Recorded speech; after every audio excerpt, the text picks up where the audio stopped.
гишүүн мөнгө сайхан оролцож байна. Таны орой минь хүргэе. За орой минь хүргэе. За тэгэхээр үндсэн хуульд нэмэлт өөрчлөлт оруулах хилэлцүүлэг, хуулийн нислийг хилэлцүүлэг улсын хурал дээр хоёр дахь нь явж байна л да.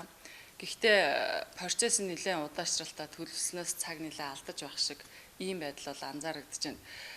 Нөгөө талаасаа олон нийтийн зүгээс яг 62 гишүүний оруулж ирсэн төсөл болон ерөнхийлөгчийн төслөөс одоо юу нь үлдсэн байгаа, юу нь үлдээгүй байгаа гэдэг тал дээр бас жоохон бүрэн дүрэн мэдээлэл дутмаг байх шиг санагдаж байна л да. Тэгэхээр энэ хоёр төслөөс одоо эцсийн хуулбараар улсын хурал дээр хоёр дахь хилэлцүүлэг дээр яг ямар хуулбартай төсөл орж байгаа юм бэ? За 1992 оны үндсэн хууль бол 2 жил гарan хилэлцэж тал талаас нь бас судалж иж их олон талын оролцоог хангаж боловсруулагдсан Монгол улсын анхны юм арчилсан үндсэн хууль төрийн эрх мэдлийг хуваарлсан, хүний эрх хэрэгчлээ хүлээн зөвшөөрж баталгаажуулсан. Ер нь бол маш сайн үндсэн хууль үүргээ сайн гүйцэтгэж байгаа. За гэхдээ бас энэ өнгөрсөн 27 жилийн хугацаанд бол одоо үндсэн хуулийнхаа үндсэн бүтэц суур үзэл баримтлалыг тодруулах, бэхжүүлэх үүднээс ялангуяа парламентын засаглалыг бэхжүүлэх үүднээс зарим нэг өөрчлөлт хийх ёстой гэдэг ийм асуудлууд яригдж эхэлсэн. 2000 онд үндсэн хуульд оруулсан 7 өөрчлөлт бол шүүмжилт дагуулсан. Энийг засах асуудал яригдсан. За мөн 2011, 12, 15 онуудад бол үндсэн хууль нэмэлт өөрчлөлт оруулах төслүүд одоо өргөн баригдчихсэн. За эдгээрт бол нийтлэгээрээ бол одоо засгийн газрыг бэхжүүлж өөрнөлөөтэй болгох, шүүхийг хараа тус хариуцлагатай болгох гэх мэтлийн ийм асуудлууд бол хөндөгдчихсэн. За яг энэ хөндөгжсэн асуудлуудаар бол бас нэлээд олон судалгаанууд хийгдсэн байдаг. За яг энэ одоо сүүлийн энэ одоогийн улсын хурлд бол энэ үндсэн хууль нэмэлт өөрчлөлт оруулах төслийг бараг 3 дахь жилдээ хилцэж байж өргөн бариад одоо ингэ явж байгаа. Энэ хүрээнд жишээл 10-аад эрдэмчлэгээний хурал гарсан байх жишээтэй. За мөн одоо үндсэн хууль улс төрийн шинжилгээ ухаан судалдаг хүмүүс бол нийлэн судалж дүгнэлтээ өгсөн. Нөгөө талаар иргэдийн санаа бодлыг бол олон янзын арга замаар одоо сонсож 3 жил ингэж хилцээд энэ төсөл бол гарч ирээд 2019 оны 6 дугаар сарын 6-ны өдөр бол өргөн баригдаад ингээд явж байгаа. За наадмын өмнө бол улсын хурлын холбогдох байнгын хороод төрийн байгуулалтын байнгын хороо бол нэлээд сайн хилцүүлэг хийсэн. За гишүүд бас тойрогтой очиж иргэдийн санаа бодлыг төсөлтэй холбоотойгоор сонсож бас өөрөөсөө илэрхийлж саналууд гаргасан байдаг. За наадмын дараа 7 сарын 16-нд бол Монгол улсын ерөнхийлөгч энэ улсын хурлын 62 гишүүний төсөлтэй холбоотой саналаа өгөхийн зэрэгцээ одоо тусдаа бие даасан ийм төслийг одоо өргөн барьсан байдаг юм аа. За тэгээд Монгол улсын ерөнхийлөгч бол үндсэн хууль зааснаар улсын хурлын чуулган тааллаараа оролцож одоо бодлогын аливаа асуудлаар бол саналаа гаргах ийм үндсэн хуулийн бүрийн эрхтэй бас хууль санаачлах хэрэгтэй. Тэгэхээр энэ хүрээндээ бол ерөнхийдөө үндсэн хууль нэмэлт өөрчлөлт оруулах төсөл өргөн барих нь бол нээлттэй байна. Тэгэхдээ үндсэн хууль нэмэлт өөрчлөлт оруулах журмын хуулиар бол улсын хурал болвол нэг одоо төслийг бол үндсэн төсөл гэж одоо хилцэн. За энэтэй холбоотой дараа нь гарч ирсэн төслүүдийг бол хилцэж болох боловч энийг бол зөвхөн тэр үндсэн төсөлдөө одоо саналын түвшинд харгалзаж үзнэ гэдэг ийм заалт байдаг. Тэгэхээр энэ заалтын хүрээнд болвол сүүлийн сар гаруй хугацаанд бол зөвшөлтсөл хилцүүлгүүд явсан. За улсын хурлын одоо тамгын газар, ерөнхийлөгчийн тамгын газар хамтраад энэ 62 гишүүний төсөл, ерөнхийлөгчийн төсөл саналтай холбоотойгоор бүтэн 5 өдөр улс төрийн одоо бүх намууд, судлаачид, иргэний нийгмийн төлөөлөл, иргэдэг оролцуулсан юм хилцүүлгийг одоо явуулсан байж байгаа. За мөн одоо зөвшөлтслийн ажлын хэсэг гэж Монгол улсын ерөнхийлөгчөөр ахлуулсан юм ажлын хэсэг бас ажиллаж явсан. За ингээд энэ бүх үйл явцын үр дүнд бол одоо 62 гишүүний төсөл дээр зарим саналууд ингээд тусгагдаад гарч ирсэн байна. За ингэж гарч ирэхдээ бол нэгдүгээрт одоо Монгол улсын одоо 92 оны үндсэн хуулийн үндсэн бүтэц болох парламентын тогтолцоог бэхжүүлэх. За энэтэй нийцсэн одоо ерөнхийлөгчийн одоо төслийн саналууд бусад гишүүдээс гарч байгаа саналуудыг тусгах. За мөн одоо үндсэн хуулийн суур үзэл баримтлалыг эвдэхгүй байх гэдэг энэ зарчмаар бол зөвшөөрлөлийн ажлын хэсэг за ажилласан гэж ойлгосон. За тэгээд ер нь бол үндсэн хууль гэдэг маань өөрөө зөвшөөрлөлийн баримт гэж байдаг. Нэг талаас. Яагаад тэгэхээр энэ маань одоо хүлээн зөвшөөрөх чадвартай байж ах хэвээр тэгжээж үндсэн хуулийг бол сахин биелүүлэх тэр чанар нь сайжирдаг. Тийм учраас одоо Монгол улсын ерөнхийлөгчөөс гаргасан төсөл саналыг бол бас харгалзах зүйтэй гэж улсын хурлын гишүүд үзээд ингээд явж байгаа гэж ойлгож байгаа. За зарим хүмүүсийн хувьд бол энэ зөвшөөрлөлийн үр дүнд гарсан төрийн байгуулалтын байнгын хорооноос хилэлцээд гарч ирсэн энэ төсөл саналуудыг бол одоо 62 гишүүний анхны тэр төсөл ерөнхийдөө бараг байхгүй болсон юм шиг гол юмнууд нь өөрчлөгдөжээ гэж одоо ийм яриа гараад байгаа шиг байна. Гэтэл яг тэр төрийн байгуулалтын байнгын хорооноос гарч ирсэн саналуудыг төслийг харах юм бол ерөнхийдөө 62 гишүүний төслийн ноён нуруу гол үзэл баримтлууд нь бол зөвшөөрлөлийн ажлын хэсгээр зөвшөөрөгдөд төрийн байгуулалтын байнгын хороо дээр дэмжигдээд одоо гараад ирсэн явж байгаа. Харин яг энийг алдагдуулахгүйгээр дордуулахгүйгээр энэ улсын хурлын нэгдсэн чуулганаар гишүүд энэ одоо чухал заалтуудыг батлах хэсэг нь л одоо тулсан асуудал болчиход байгаа. Тэгэхээр үндсэн хуулийн нэмэлт өөрчлөлтийн яг энэ 2 дугаар хилцүүлгийг хийж явах явцад зүйл заалт бүрээр нь одоо багцлаад яваад байна л да. Тэгэхээр хамгийн сүүлд бол жишээлбэл засгийн газрын доктортой байдлын асуудлыг улсын хурлаар хилэлцээд чуулган энэ айлчлалт холбоотойгоор төр завсарласан байна л да. Тэгэхээр яг энэ засгийн газрын доктортой байдлын тухай асуудлыг хилэлцэж явах явцад бас саналын зөрүүтэй байр суурьуд гарч ирж байсан. Тэгэхээр засгийн газрыг доктортой байлгах талаар 92 оны үндсэн хуулиас өөрчлөгдөж одоо яг энэ үндсэн хуулийн нэмэлт өөрчлөлийн төсөл дээр орж ирж байгаа зүйл заалт нь юу юм бэ? За сүүлийн 3 улсын хурлын бүрэлдэхүүн дамжиж яригдсан. За Монголд бол хамгийн их судлагдсан энэ үндсэн хуулийн нэмэлт өөрчлөлтөд тусгачаад байгаа юм 2 багц асуудал байна. Нэгдүгээр нь бол доктортой үр нөлөөтэй засгийн газрыг одоо бий болгох, нөгөөх нь шүүхийг хараат шударга болгох. За энэ хоёртой холбоотой одоо ерөнхийдөө нэг 5 чухал ийм заалт байна. Яг одоогийн төрийн байгуулалтын байнгын хорооноос гарсан. За энэ тавуулангийн бол баталж хэрвээ гаргахгүй бол ер нь бол энэ үндсэн хуулийн нэмэлт өөрчлөлт амин сүнсэн байхгүй болно. За энийг нэг нэгээр нь ярих гэж бодож байна. Эхнийх нь бол таны асуусанчлан засгийн газрын асуудал байна. Тэгэхээр 92 оноос хойш бол Монголд үзэл бодлоо илэрхийлэх шашин шүтэх зэрэг иргэний болон улс төрхийн эрхүүдээ бол бид нэлээд сайдалж байгаа. Гэхдээ ажилгүйдэл, ядуурл, нийгмийн баялагын тэгш бус хуваарлалт, энэ агаарын бохирдол, гих мэтлийн нийгэм эдийн засгийн тулгамдсан асуудлуудыг шийдэч, төр хайччваа гэсэн ийм зүйлүүдийг иргэд бол илэрхийлж байгаа. За зарим хүмүүс бол энийг мушгаад иргэд бол ерөнхийлөгчийн засаглал хатуугаар хүсэж байна гэсэн ийм байдлаар тайлбарч байгаа. Гэтэл энэ маань яг иргэдийн хүсэмжлээд байгаа зүйл маань тэр засаглалын хэлбэрийг ялгаж салгаад аль нэгийг дэмжинэхээсээ илүү ерөөсөө л нийгэм эдийн засгийн асуудлыг шийдэж чаддаг ийм төртөө болооч, төр энэ үүргээ биелүүлээч, энэний төлөө юм хийгээч гэдэг ийм л асуудлыг иргэд тавиад байгаа. Тэгэхээр яг энэ нийгэм эдийн засгийн асуудлаа шийдээд эдийн засгийн хувьд хөгжиж байгаа улсуудыг харах юм бол хамгийн сайн хөгжсөн улсуудын олонх нь бол парламентын тогтолцоотой улсууд байна. Жишээлбэл дэлхийн өрсөлдөгч чадрын индексээр эхний 30-т багтдаг улсуудын 3.2-оос илүү нь парламентын тогтолцоотой Англи, Герман, Япон, Шинэ Зеланд гэх мэтлийн улсууд байгаа л да.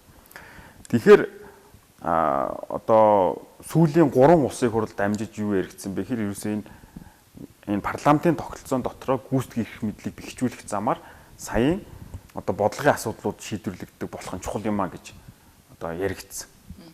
За яагаад ингэж яригдсан бэ гэхээр одоо Монголд бол засгийн газартай холбоотой нэг хэд асуудал байна. За нэгдүгээрт бол засгийн газар маш одоо докторгүй ажиллаж байгаа. Маш докторгүй ажиллаж байгаа. Засгийн газрын дундаж бүрийн эрхийн хугацаа Монголд бол 1.8 жил. Гэтэл Германд бол 8 жил байх жишээтэй. Их Британд одоо 5 жил байх жишээтэй. Испанд 6 жил байх жишээтэй. Ер нь бол засгийн газрын ийм доктортой ажилладаг байх нь л дээ. Гэтэл бол Монгол засгийн газрын дундаж бүрийн эрхийн хугацаа ийм богино 27 жилд 14 засгийн газар солисон. За энэ засгийн газраас зөвхөн 2 нь 4 жилийн бүрийн эрхийн хугацаагаа дуусгасан байдаг. За энэ маань юунд хүргэж байна вэ гэхээр Монголд бол ямар ч бодлого бол тууштай хэрэгжиж үр дүнгийн үсгэд бэрхшээлт болгочихж байгаа. Аль нэг засгийн газар гарч ирээд өөрийнхөө бодлогыг боловсруулдаг. Тэгээ арай гэж улсын хурлаар батлуулдаг. Тэгээ хэрэгжүүлэгчэд л огцорчдөг. ийм тогтворгүй байдал. Тэгэхээр агаарын бохирдолтой холбоотой асуудлууд шийдэгдэхгүй байж байна. Маш олон янзаар бодлого нь ингээд өөрчлөгдөд идэг. Цахилгаан станцуудыг барьж чадахгүй байна. Төмөр замын асуудлыг шийдэж чадахгүй байна. Энэ нийгмийн хамгаалалт, эрүүл мэндийн салбар, боловсролын салбартай холбоотой бодлогын асуудлууд ерөөсөө шийдэгдэхгүй байгаа цаад шалтгаан нь энэ засгийн газрын тогтворгүй байдалтай холбоотой. За энэ маань бол эдийн засгт одоо сөргөөр нөлөө үзүүлж явах ийм одоо үндслэл бас байгаа. Өөрөөр хэлбэл тодорхой одоо бизнес дотоодын болон гадаадын хөрөнгө оруулагчид бол ийм тогтворгүй байдалтай засгийн газартай үед бол бас харилцаж ойлголцоход хэцүү. Гадаад бодлого дээр ч гэсэн засгийн газар байн өөрчлөгдөн, гадаад хэргийн сайд нь өөрчлөгдөн. Тэр хэмжээгээр Монгол улстай ойлголцож одоо урьдчилан тохиролцсон байдлаар харилцахад хэцүү. Тэгэхээр энэ бүхэн ингээд томоороо харах юм бол ерөөсөн Монгол улсын энэ нийгэм эдийн засгийн асуудлууд шийдвэрлэгдэж чадахгүй байгаа нэг засгийн газрын тогтворгүй байдалтай холбоотой. За тэгэхээр энийг тэгвэл юунаас үүдээд байгаа юм бэ гэж. Тэгэхээр энэ бол одоогийн үндсэн хууль ерөнхийдөө сайн боловч яг энэ хэсэг нь бол жоохон тодруулах шаардлагатай. Одоо бол үндсэн хуулийн одоо 43 27 дугаар зүйлээр бол яадаг вэхээр улсын хурлын гишүүдийн 4-1-ээс доошгүй санаачлаад засгийн газрыг огцруулах асуудлыг шийддэг. Ингэхдээ хуралдаанд сууж байгаа гишүүдийн олонхоор шийддэг. Энэ маань юу гэсэн үг вэ? Эхлээд ерөнхий сайдаа огцруулаа хийдэг. Тэгээд дараа нь дараагийн ерөнхий сайдад томилох асуудлыг ярьдаг. Ингээд салгаж ярьдаг учраас ерөнхийдөө бол одоо өөрөө сайд болох гэсэн, ерөнхий сайд болох гэсэн тий янз бүрийн ийм одоо ашиг сонирхлоор бол засгийн газар унгаад идэг. Шалдар удаа шалтгаан хэлж байгаа. Тэгээд дараа нь ерөнхий сайд гэдэг. Дээрээс нь улсын хурлын нийт гишүүдийн олонх биш зүгээр хуралдаанд сууж байгаа гишүүдийн олонхоор огцруулждаг. Одоогийн үндсээр. Жишээлбэл 36хан гишүүний саналаар засгийн газрыг огцруулж исэн ийм тохиолдол байгаа юм. Тэгэхээр энэ маань өөрөө нэлийн тогтворгүй байдал руу аваачдаг. Тэгээ миний хувьд 2015 онд шинжлэх ухааны технологийн санд төсөл бичээд одоо үндсэн хууль судалдаг бас өөр 3 хүнтэй нийлээ дөрвөлээ энэ хууль тогтоох гүйцэтгэх эрх мэдлийн хууль хяналт тэнцлийн талаар судалгаа хийгээд ном бичиж ирсэн. Тэгээ энэ номондоо бол бид нэр бол яг энэ асуудлыг хүндсэндээ. Тэгэхэд бол яг 21 улсуудыг судалсан юм. Хагас ерөнхийлөгчийн засаглалтаа, парламентын засаглалтаа. Тэгээд яг энэ улсуудад энэ засгийн газраа яаж тогтвортой ажиллуулдаг бэ? Ийм ямар механизм байд юм бэ гэдгийг судалсан. Тэгээ энэ 21 улсуудыг ингээд судлахад бол яг манайх шиг ийм хуралдаанд сууж байгаа гишүүдийнхаа ердийн олонхоор ерхий сайдаа огцруулцдаг улс Финланд, Япон, Их Британи гэдэг ийм цөөхөн улсууд байгаа юм. За энэ маань бол их хвшлийн ийм арчил нийлэн төлөвшсөн ийм улсуудад байдаг. Гэтэл дийлэнх улсад нь юу болж өөрсөн бэхээр ердийн олонхоор ингэж огцруулдаг. Ялангуяа одоо пост коммунист улсууд манайх шиг ийм шилжилт хийж байгаа улсуудын төв болон зөв Европын улсуудад бас одоо Израиль те Испани зэрэг улсуудад нэлээд түгээмэл байдаг нэг одоо механизмыг авч ашигласан байдаг нь энэ конструктив механизм гэсэн юм зүйл байна. За энэ маань бол анх бол Германы 1900 одоо 49 оны үндсэн хуульд орж ирсэн ийм одоо механизм засгийн газрыг тогтвортой байлгадаг. Энэ маань юу гэсэн үг вэ? Нэгдүгээрт ерөнхий сайдыг огцруулах гэж байгаа бол одоогийн ерөнхий сайдыг огцруулах төдийгүй дараагийн ерөнхий сайдын нэрийг оруулсан нэг тогтоолын төслийг улсын хурлын гишүүд өргөн барих хэрэгтэй. Өөрөөр хэлбэл гишүүд ард түмэн яг одоогийн ерөнхий сайд юу н асуудалтай байгаа юм? Яагаад огцруулах гэж байгаа юм? Тэгээ оронд нь ямар хүн гарч ирэх юм бэ гэдгийг нь харьцуулж харах боломжийг олгодог. Хоёрдугаарт энийг зөвхөн хуралдаанд сууж байгаа гишүүдийн олонх биш, нийт гишүүдийн олонхоор шийддэг. Ийм одоо зохицуулалт байгаа. Тэгэхээр ийм зохицуулалт бол 2015 оны одоо Нямжавын Батбаяр нарын 47 гишүүний санаачилсан үндсүүлд оруулах нэмэлт өөрчлөлтийн тусгацсан байсан. За энэ дээр ерөнхий сайдын нэрийг хамтд нь оруулж ирж байгааг давуу тал дээр бас асуумаар байгаа байхгүй. Урд нь тухайлбал ерөнхий сайдыг огцруулчаад дараа нь нэрийг оруулж ирдэг байсан тийм энэ хугацаанд зөвшөлтсөл яваад 8 тохироо юу гэдэг хөшгөний ард янз бүрийн болж орж ирдэг байсан. Одоо ч гэсэн ерөнхий сайд гэж тодорхой нэг хүний нэрийг оруулж ирэхийн тулд бас л энэ бүх үзэгдлүүд хөшгөний ардч дээр урдч дээр явах нь тодорхой. Тэгэхээр ерөнхий сайдын нэрийг хамтд нь оруулж ирэхийн давуу талыг яг юу гэж харж байгаа? За энд бол маш олон ийм давуу тал байгаа. За яагаад вэ гэхээр энэ бол нэгдүгürt одоо бид нар өнгөрсөн хугацаанд яг одоогийн зохицуулалтаар бол янз бүрийн шалдар булдар эсвэл нотлогдоогүй юм одоо шалтгаанууд хэлж хагаад ерөнхий сайдыг огцруулцдаг. Тэгээд нөгөө нэг шалтгаанууд нь алгуулцдаг. одоо бодоод үзээрэй. Яг энэ огцорсон ерөнхий сайдрыг яагаад огцруулсан? Тэгээд тэр асуудлууд нь дараа нь нотлогдоо шийдэгдсэн хариуцлага хүлээсэн үү гэхээр тийм юм тун хомс. Энэ конструктив санал хураалт орж ирснээр яах вэ гэхээр одоо тийм одоо илүү ноцтой шалтгаан байгаад одоогийн ерөнхий сайдыг огцруулах дээр зөвшөлдсөж ойлголцсон байх хэрэгтэй гэдэг ийм шаардлага гарч ирж байгаа. Тэгээ зогсохгүй дараагийн ерөнхий сайд нь хэн бэ гэдгийг тодруулах хэрэгтэй. Ингэснээр бол засгийн газрыг амархан огцруулахаас болно. Ягаад тэгэхээр одоо бол яад гэхээр огцруулъя гэдэг дээр санал нэгдэхдээ нэлээд амархан байдаг. Яг тэгэхээр хид хідэн хүмүүст одоо чи ерөнхий сайд болно гэд хэлцдэг ч юм уу. Эсвэл одоо нэлээд олон хүмүүс сайд болно гэж хэлцдэг ч юм уу тий. Гэтэл одоо тэр нь яг одоо жинхэнэ бодит албан тушаалынхаа тоонд нийцэхгүй байх ч юм уу тий. Эсвэл одоо зарим хүмүүс за яаж хийж байгаа л энийг огцруулчих юм бол би дараа нь ерөнхий сайд болчихно гэж найдаад огцруулдаг ч юм уу тий. Тэгэхээр амархан огцруулчихдаг. Гэтэл дараагийнхаа ерөнхий сайдыг олно гэдэг чинь бас нэлээд тийм амаргүй ажил тийм үү.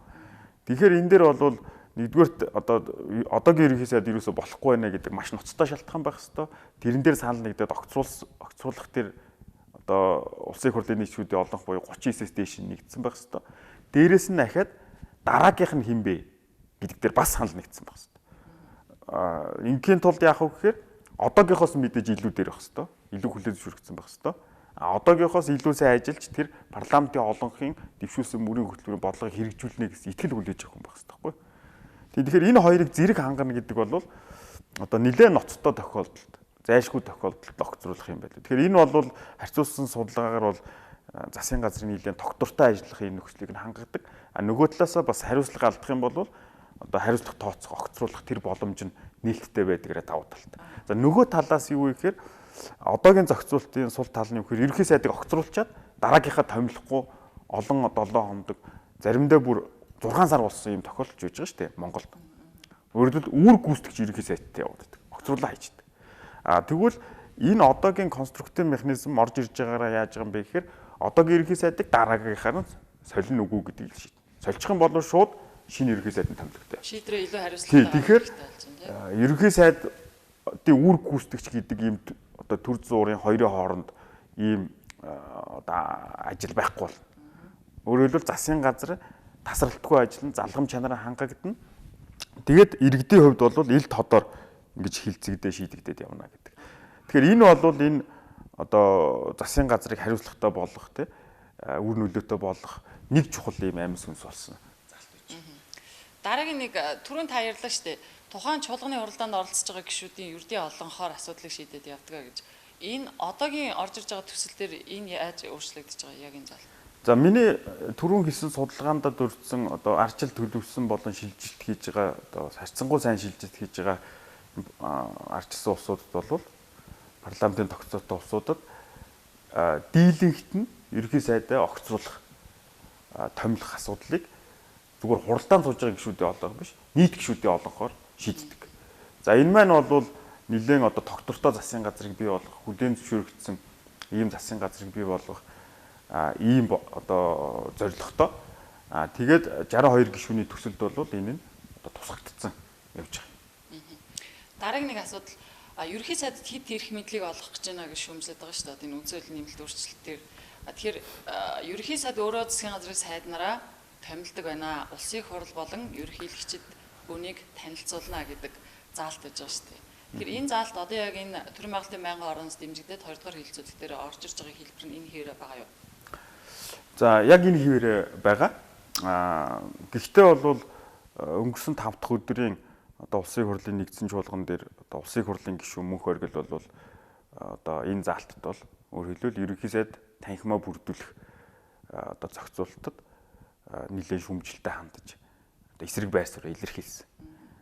За уул нь бол яг энэ асуудал бол ерөнхий сайд танхимаа бүрдүүлэх засгийн газрын өргөн мэдүүлсэн төсвийг улсын хурал дураараа өөрчилдөггүй байх.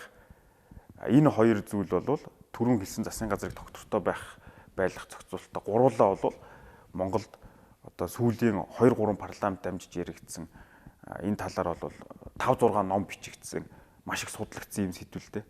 Гэтэл энэ дээр бол нэлээд бас одоо эсрэг ийм байр суурьтай гişүүд харагдсан. Тэгэхээр энэ нь бол бид нар одоо энэ дэр нэлээд нухацтай хандаж ярихгүй бол болохгүй гэдэг ийм зүйл гарч ирж байгаа.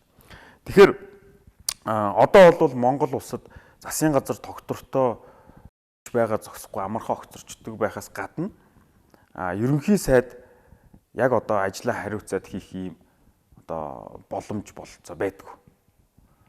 За яагаад вэ гэхээр нэгдүгээрт ерөнхий сайдын одоо тэргүүлж байгаа засгийн газар бол ялангуяа сангийн яам бол улсын одоо эрх жилд нь олох орлого эдрийг судлаад нэлээд баланстай юм төсвийг өргөн барьдаг. Тэр төсвийг өргөн бариад ингээ оруулахаар улсын хурал янз бүрээр өөрчлөөд онгичоод гишүүд өөрсдийнхөө одоо тойрог руу ямар ч тооцоо судалгаагүй төсөв хуваарлах гад өөрчилдөг, маш ихээр зарлага нэмдэг.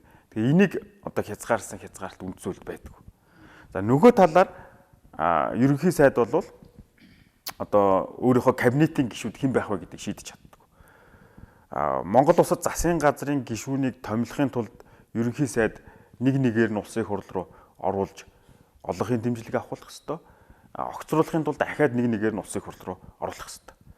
Тэр эндээс юу гарч ирж байна вэ гэхээр ерөнхий сайдын хувьд өөрийнхөө кабинетийн гишүүдийн одоо багтаа хэнийг ажилуулахыг гэдгийг мэдж чаддгүй, төсвөө одоо тооцоож боловсруулад батлуулж чаддаггүй. Тийм учраас ерөнхий сайд бол ажиллаа хийх боломжгүй болчиход байгаа. Ерөнхий сайд гэж хэмбэ гэхээр парламентын одоо олонхыг бол ард түмэн сонгоод гаргаад ирж байна тийм үү нам ёслыг. Тэр олонхын мөрийн хөтөлбөрт заасан асуудлуудыг шийдэх, нийгмийн эдийн засгийн асуудлуудыг шийдэх, эдийн засгийн хөгжлийг хангах, шүүхийн шинжилгээг хийх, эсвэл одоо боловсрал эрүүл мэндийн шинжилгээг хийх гэсэн энэ зүйлүүдийг хийх тэр бодлогыг хариуцах улсын одоо аж ахуй энэ эдийн засгийн хөгжлийн асуудал, бодлогын асуудлыг парламентын өмнө хариуцдаг гол албан тушаалтан бол одоо ерөнхий сайд. Гэтэл ерөнхий сайд энэ ажлаа хийх одоо бага бүрдүүлж чаддаг. Бага бүрдүүлж чаддгүй улсын хурал тэр сайдрын томилдог учраас тэр сайдар нь ерөнхий сайдын үгэнд ортдог. Сайдаар томилогдохын тулд ерөнхий сайдаар нэр оруулаад заавал улсын хуралдаг олонх дэмжсэн байх хэрэгтэй. Тэгэхээр юу гэсэн үг вэ гэхээр тэр парламентын олонх парламент судалтаа нам фракцуудад таалагдсан хүн сайд болно. Тэр одоо фракцууд дэмжлэгийг авч чадахгүй бол огцор. Тэгэхээр сайд байхын тулд яах вэ гэхээр ерөнхий сайд гэхээс илүү тэр улсын хурлдаг фракцууд таалагдчих хэрэгтэй байхгүй. Тэднээс захирагдчих хэрэгтэй. Тэдний захиад даалгаврыг биелүүлчих хэрэгтэй. Тэгэхээр яах вэ гэхээр тэр фракцуудын төлөөл одоо засгийн газар орж ирнэ. Дээрээс нь заримдаа бүр яамдын томилгоонд хүртэл улсын хурлын гишүүдийн захиад даалгавраар томилгоо хийх, халаас илгээ хийх, төрийн албаны тогтворгүй байдлыг бий болгох ийм байдал руу орчдөг. Тэгэхээр энэ улсын хурлаар томилогддог сайд нар маань бол юу вэ гэхээр ерөнхийдөө ерөнхий сайдад одоо захирагдах биш. Парламентын тэр олонх захирагдана. Тэгээд ирэхээр нэг толгоогоор одоо нэг бодлогоор энэ нийгэм эдийн засгийн асуудлуудыг зангидж шийдээд ингэж багаар ажиллах боломж бол Монгол улсын ерөнхий сайдад байхгүй. Тийм. Тэгэхээр энэ асуудал бол одоо маш их одоо яригдсан. Ялангуяа 2015 оны тэр одоо 47 гишүүний төсөл тусгагдж ирсэн. Тэр үед бол улсын хурлын гишүүн асан Батчимэг, за мөн одоо Лүндэ Жанцан гишүүн ингээд одоо Ардсан нам ардын намын гол одоо манлайлж одоо энэ дэр одоо үгээ хэлж ирсэн гişүүд бол бүгдээрээ дуу нэгтээ сал нэгжсэн. За тийм ч учраас энэ 6 сарын 6-ны 62 гишүүний төсөлд бол энэ асуудал орж ирсэн. 39-р зүйлийн 3 4 25-ын 1-ийн одоо 6 гэсэн ийм зүйлүүд бол ерөнхий сайд сайдаа томилох, огцруулах, чөлөөлөх шийдвэрийг гаргана гэдэг ийм зохицуулт орж ирсэн. Тэгэхдээ энэ дээр бол бас одоо улсын хурал ерөнхийлөгчтэй ойлголцол энэ бас тодорхой хэмжээнд үндсэн хуулийн хүрээнд хамтран ажиллах тэр боломжийг нээх бас нэг ерөнхий сайд одоо тэр сайдаа томилоход анхаарч үзэх ийм зохицуулт бас энэ дэр тусгаж өгсөн. Өөрөөр хэлбэл ерөнхий сайд сайдаа томилох, чөлөөлөх, огцруулахдаа улсын хурал болон ерөнхийлөгчид заавал танилцуул. Тэр ерөнхийлөгчийн саналыг сонсно. Улсын хурлаар хилцүүлнэ. Одоо дээд жүхийн шүүгчдийг томилохоос өмнө одоо улсын хурал танилцуулдаг шүү дээ. Улсын хурлын гишүүд саналаа хэлдэг, шүүмжээ хэлдэг ийм боломж олгодог. Тэгэхээр тэр боломжийг олгоно. Тэгэхээр ерөнхий сайд бол бас яг үг гэхээр гишүүдээс нэлээд шүүмжил дагуулсан ерөнхий сайдын бас олж хараагүй ийм сөрөг талтай яг тэр салбарын асуудлыг шийдэж чадахгүй хүн байвал тэрийг бас сонсоод харгалзаад томилхоос татгалзах ийм боломж бол байж байгаа. Ерөнхийлөгчийн санаа бодлыг сонсно. За дээрээс нь төрийн байгуулалтын байнгын хорон дээр нэг чухал санал гарч ирсэн. Юу вэ гэхээр засгийн газрын гишүүд бол улсын хурал тангараг өргөнө гэдэг ийм зохицуулт орж ирж байгаа. Тэгэхээр иймэрхүү байдлаар хангалттай бас холбоо харилцааг нь хангасан улсын хурал яг энэ томилгоо огцруулах асуудал дээр оролцох энэ боломжийг нь бол нийцсэн байж байгаа. Эсэргүүцэж байгаа гишүүдийн үндэслэл нь юу вэ? За эсэргүүцэж байгаа гишүүдийн үндэслэл бол юу вэ гэхээр ингэж хэлж байгаа. Хид юм хэлж. За нэг нь бол юу гэж юм нэхээр ерөөсөө л одоо ерөнхий сайдын оруулж ирсэн сайд нарыг улсын хурал томилчдаг шүү дээ, тий? Нэг татгалзаад байдаг чинь байдгүй шүү дээ гэж. Гэтэл яг нарийндаа харах юм бол ерөнхий сайд ч өөрөө тэнийг биш учраас оруулахаас өмнө тэр фракцууд та ойлголцож төлөөллийг оруулдаг байхгүй. Тэгж оруулахгүй бол яаж тэр сайдын томилогдох вэ? Тэгэхээр энэ бол бас хор нөлөөтэй юм нь бол байсаар л байгаа юм. За тэгээд парламентын тогтолцоотой улсад бол парламент нь сайдраа мэдэх ёстой гэдэг байхгүй. Парламент нь сайдраа мэдэх ёстой.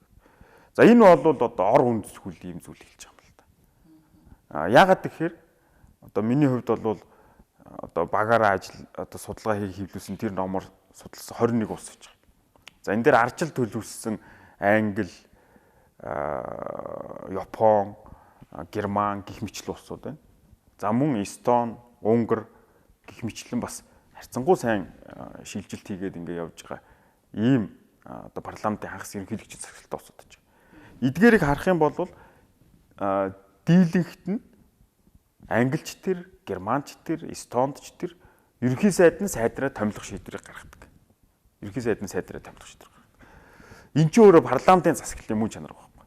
Яагаад парламентын засаглалын мөн чанар юм бэ гэхээр парламентын олонх бол тодорхой амлалт хийгээ гараад ирж штэ. Тэгэхээр эх 4 жил тэр асуудлуудыг шийдэх лидерээ бол ерөнхий сайд болгодог. Тэрийгэ сонгоно парламент бол. Харин тэр лидер нь бол өөрөө ерөнхий сайд намын дарга нь их ихтэй болдог. Тэр хүн нь ерөөсөө улсын хурлын өмнө тэр олонхын мөрийн хөтөлбөр тэн дээр үнслэх гарч ирсэн засгийн газрын үйл ажиллагааны хөтөлбөрийг хэрэгжүүлнэ гэдэг хариуцлагыг хүлээж байгаа. Толоогоор хариуцж байгаа. За тийхийн тулд энэ улсууд яадаг вэ гэхээр ер нь парламентын тогтолцоотой улсууд яг гэхээр ерөнхий сайд нь өөрөө сайдад томилго огцруулах шийдвэр гаргана. Заримдаа бол Япон эднэр шууд өөрөө томилго шийдвэр гаргана, огцруулах шийдвэр гаргана. Герман зэрэг улсуудад ерөнхийлөгчтэй өгнө, хэлбэрийн хувьд ерөнхийлөгч нь ёсчилдаг. Германд хизээч ерөнхийлөгч нь ерөнхий сайдыг томилго огцруулах шийдвэрийг одоо татгалзаж исэн тохиолдол байдаг юм билээ. Ялангуяа улс төрийн шалтгаанаар бүр байхгүй. Тэгэхээр ерөнхийдөө бол энэ улсуудад ерөнхий сайд нь мэддэг. Тэгэхээр энэ нь бол яагаад парламентын засаглалын мөн чанар юм бэ гэхээр ерөнхий сайд нэгэнт одоо толоороо тэр хөтөлбөрийг хэрэгжүүлнэ гэдээ амлалтсан. Дээрэс нь парламентын олонхын итгэлийг даахгүй бол ерөнхий сайд огцорно. Тэр чигээр огцорно. За тийхийн тулд ерөнхий сайд нэгдүгээр маш сайн хүнийг салбарын асуудлаа шийдвэрлэхээр сайдаар сонгохыг хичээдэг. Муу хүнийг сонгочих юм бол тэр чигээр кабинетээр огцорчих нь шүү дээ. За хоёрдугаарт сайд нар нь бол юу вэ гэхээр ерөнхий сайдын өмнө хариуцлага хүлээдэг. Ягаад гэхээр ерөнхий сайд огцруулах хэрэгтэй. Тэгэхээр сайд нь бол ерөнхий сайдынхаа тэр манлайлж явж байгаа тэр олонхын гаргаж ирсэн бодлогыг одоо хэрэгжүүлэхийн тулд хамтарч ажилладаг. Үгэнд нь ордог. Тэгэхээр нэг ийм одоо баг болж ажиллаад ягаад гэхээр тэд нэг онгоцон дээр сууж байгаа л хүмүүс ихгүй. Хэрвээ тэр онгоц очих газраа хүрээд тэр асуудлуудаа шийдвэл бүгдээрээ амжилттай болно. Тэг чадахгүй бол бүгдээрээ онголно. Тэгээс дотроос нэг нэгээр нь сүгэл одоо шүд сугалж авдаггүй. Ингээд ирэхээр бол яг үхээр ерөнхий сайд улсын хурлын өмнө хариуцлага хүлээнэ. Сайд нар нь ерөнхий сайдын өмнө хариуцлага хүлээнэ. Тэгэхээр тэгэхгүй бол манад бол одоо яадаг вэ гэхээр ерөнхий сайд нэг юм ярьдаг, салбарын сайд нэг юм ярьдаг. бүр одоо гадаад харилцааны асуудал дээр хүртэл ерөнхий сайд нэг юм хэлээд байхад одоо гадаад хэргийн сайд нь тэрийг үгүйгээд хэлдэг ч юм уу. Иймэрхүү юмнууд одоо олон одоо гарч исэн байгаа тийм. За одоо ингээд энэ төслийг харахаар хилцэгдэж байгаа төслийг харахаар ерөнхий сайд өөрөө нэг супер те олонхыг тодорхойлж байгаа супер ерөнхий сайдтай ийм ус болох гэдэг юм л та. Тэгэхээр энийг одоо яаж хязгаарлаж байгаа юм? За ер нь бол энэ бол одоо супер ерөнхий сайд гэдэг бол худлаа үг. Тийм супер болоод байгаа юм бол байхгүй. Яг л тэр Герман, Британи, Эстон гэх мэтлэн улсад байдаг. Тэр ерөнхий сайд нь ямар эрх мэдэлтэй байгаад яаж асуудлаа шийдэж хариуцлага хүлээдэг. Тэр төвшөнд л ерөнхий сайдыг аваач гэдэг. Тэгэхээр одоо бол улсын хурал яадаг вэхээр ерөнхий сайдаас хариуцлага нэхэх ийм боломж байдаг. Ягаад гэвэл ерөнхий сайдын хэрэгжүүлэгч байгаа бодлогыг баталж өгнө, сайдрыг томилж өгнө, төсвийн оронгоор нь өөрчилж чинь. Тэгээд ирэхээр ерөнхий сайд одоо засгийн газарт юунд нэг хялт тавих. Ягаад гэхээр улсын хурал өөрөө бүгднийг хийчихэж байгаа байхгүй. Заагаад өгч байгаа. Хэрвээ одоо ерөнхий сайд нь өөрөө одоо сайдраа томилж огцруулах асуудлыг шийддэг. За ерөнхий сайд засгийн газрын өргөн мэдүүлсэн тэр төсвийн төслийг одоо шинээр засгийн газрын зөвшөөрлөөр янз бүрийн зарлага нэмэхгүй байх те. Энэ 62 гишүүний энэ заалтууд хэрвээ батлагдчих юм бол яах вэ гэхээр парламентын хяналт сайжрах хэрэгтэй болно. Сайжрахаас өөр аргагүй болно. Ягаад гэхээр ерөнхий сайдаас хариуцлага нэх юм шүү дээ. Ерөнхий сайд одоо бид нар бол таны мөрийн хөтөлбөр таны ингээд баталж өглөө. Та хариуцлага хүлээ. Та сайдаа томилж гин. Та бас төсвөө ерөнхийд нь одоо боловсруулад гаргаад одоо ноён нуургаар нь батлуулж гин. Хариуцлага хүлээ. Тэрийг хариуцлага хүлээж энэ бодлогын асуудлаа шийдэж гин үү, хэрэгжүүлж гин үгүй гэдэг дээр нь парламент хяналт тавихаас өөр аргагүй болчихж байгаа. Өөрөөр хэлбэл томилгоонд төсвийн асуудал руу хитрхи орохгүй байна гэдэг маань эргээд цаагаараа засгийн газар тавих хяналтаа сайжруулж байгаа. Сайжруулахаас өөр аргагүй болно. Тэрэн дээр улсын хурлын гишүүд илүү анхаардаг болно. За энэс гадна түрүүн хэлсэн нөгөө конструктив санал хураалтаар ерөнхий сайд бүр болохгүй бол огцруулж улс төрийн хариуцлага хүлээх боломж нээлттэй байгаа. За гүйцэтгэх эрх мэдэлд улсын хурлын зүгээс хяналт тавих маш олон ийм зохицуултууд орж иж байгаа. Тухайлбал улсын хурлын нийт гишүүдийн 4/1-ээс доошгүй нь буюу цөөнх нь санаачлаад бодлогын тодорхой асуудлаар хян шалах төр хороо байгуулах юм зохицуулт. Одоо өнгөрсөн 5 дахь төрийн байгуулалтад байнга оргоор дэмжигдсэн.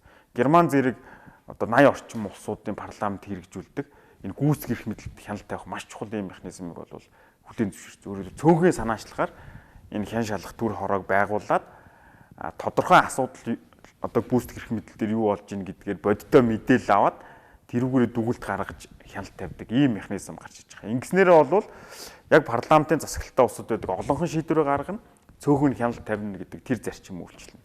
За мөн төрийн санхүү төсвийн хяналтыг хараа тусаар хэрэгжүүлэх байгууллага буюу төрийн аудитыг одоо бэхжүүлэх, ялангуяа хараа тус байдлыг нь хангах ийм зохицуулалт одоо энэ үнд цэвлийн нэмэлт өөрчлөлтөд дотор бас ороод ингээд дэмжигдээд явж байгаа.